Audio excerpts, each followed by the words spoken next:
Hey everyone, I've been getting a lot of questions from you asking how does a soil block stay together? And I thought the best way would be just to show you.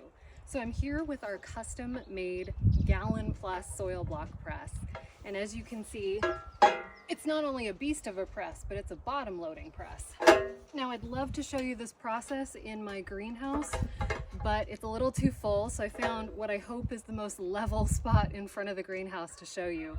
So we're gonna take some sea kale and we are gonna transplant it into this gallon block, and you'll get a better understanding of how soil blocks stay together. So stay tuned with me. So the first thing you should know about soil block presses is that there are two types. They're top loading and bottom loading presses. As I said before, this is a bottom loading press. And if I had to do it all over again, I would not do a bottom loading press for this size of block. As you can see, it's very cumbersome to load. It's actually so heavy, I kind of have to prop it up and hand load it. Our grant that we just got from the Tilth Alliance is going to be for a top loading version of this that'll be a lot easier. But basically a bottom loading press, just like it sounds like, you load soil from the bottom. And you just have to make sure that you really compact it in there, because the concept of soil blocking is that you are pressing the soil to compact it enough so that the block stays together until the plant matures. And then it's actually the plant's root system that is what holds that block together.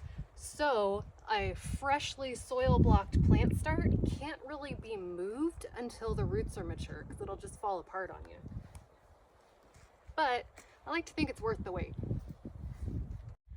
So as you can see, I've finished hand loading the soil block press, and in a moment I will tip it onto this garden tray and compact it, and then we'll transplant this little sea kale that I germinated from seed earlier this spring. Wish me luck.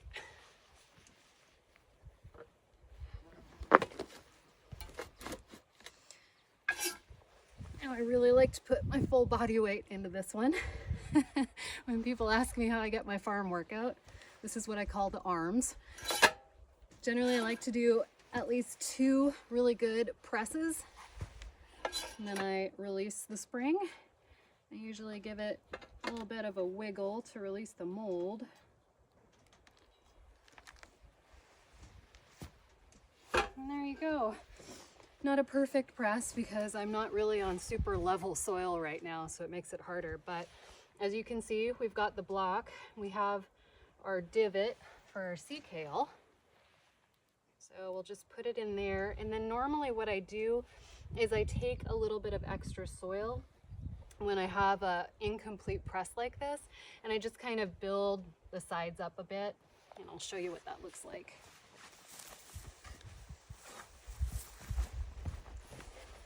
So a little bit of extra soil, just kind of building it up, pressing it into the sides.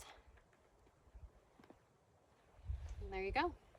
So I'll be really careful as I lift this tray up and set it into the greenhouse, and in a couple of weeks the sea kale will have a root system that will fully fill out this block. That block will be totally secure. It'll be able to be picked up just like you would a normal potted plant, only no plastic and a healthier root system.